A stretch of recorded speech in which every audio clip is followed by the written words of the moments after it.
Hi, this is Chatterboxing. I'm Sean. This is my post-fight video for the Vasyl Lomachenko Guillermo Rigondeaux fight from last night.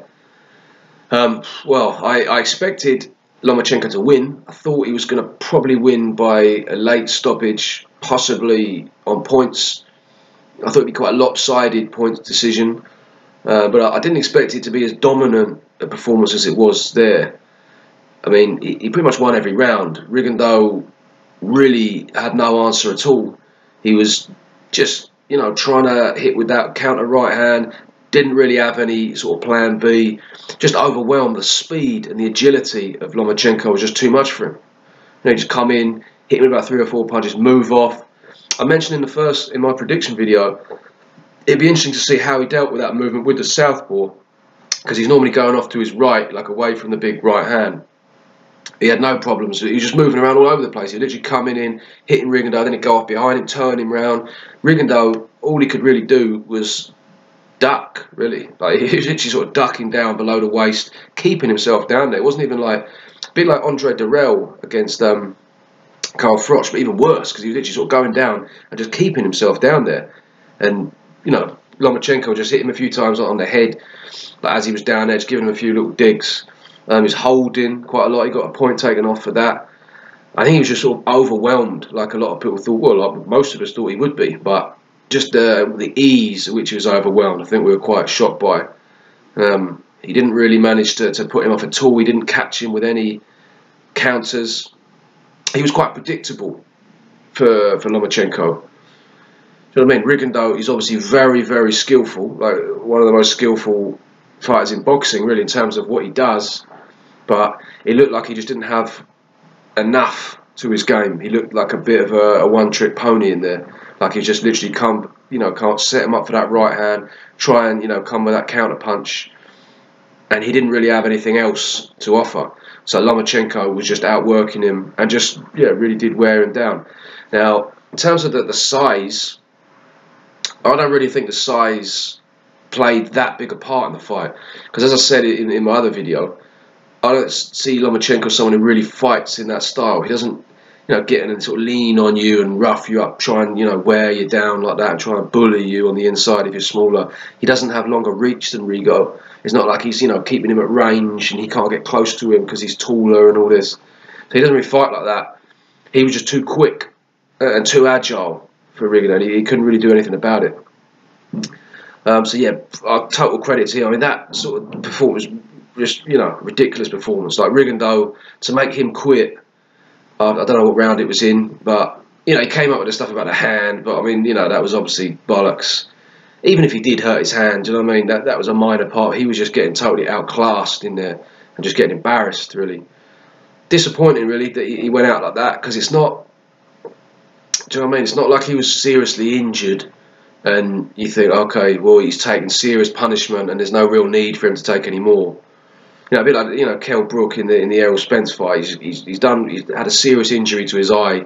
He's just been knocked out in the fight before then. He's got another serious injury to the eye. He's fighting a really big puncher who's just, punishing, been basically beating him up for the last couple of rounds. And he kind of think, okay, I can't really, there's no need for me to take any more. And it wasn't really like that. He was just getting outclassed. He didn't really take that many big punches from what I could see. He took a few, but yeah, it's quite disappointing, really, for him to go out like that. And then for him to talk about the hand, the crowd obviously booing him after. People are going to say that as if Lomachenko wanted to fight Rigondeaux and as if he was like looking for, smaller men to fight. Rigondeaux was the one who wanted this fight. He was the one who was aggressively calling him out. He had a chance to fight him earlier. If you're going to talk about age, weight, he had a chance to fight him at a lower weight.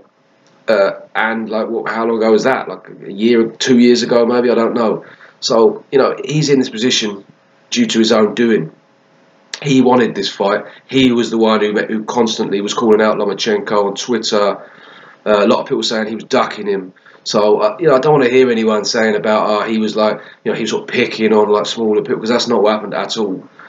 Lomachenko, for me, all the credit in the world. I give Rigondeaux the credit for taking the fight, but it wasn't particularly good performance. Even the performance I could live with, but going out like that, yeah, it's not particularly impressive. It's definitely going to hurt his stock.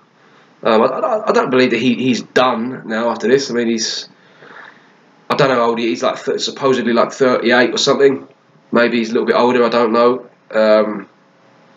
His stock would have gone down in terms of his reputation tonight, but you know, more people probably know who he is. Hopefully, there still are opportunities out there. There are people that want to fight Rigondeaux. A lot of the people like Frampton, Leo Santa Cruz, Scott Quigg, you know, quite often they make a lot more money fighting against each other, and they don't really want to risk fighting against him. But there are plenty of good fights out there for him. Do you know what I mean? So I'm not writing him off completely, but you know, it's difficult to come back from something like that, especially after how much he was talking about, you know, what he was going to do and how Lomachenko was this and that. You know, it's not. It doesn't look good, but you know, we'll have to wait and see. He can possibly build himself back if he wants to. Do you know what I mean? Does he really want to? I mean, we'll have to wait and see. In terms of Lomachenko, I mean, that was a ridiculous performance. Do you know what I mean? He went in there. He didn't, as I say, use his size and just sort of bully a smaller man. He just outclassed him. A very, very, very elite level, double gold medalist. You know, one of the most skillful fighters out. He just went in there and just completely overwhelmed him and made him quit, made him look silly. So that sort of people like, I mean, I can't think of anyone really who's putting on performances like that. Not Crawford, not Golovkin, not Joshua, nobody really.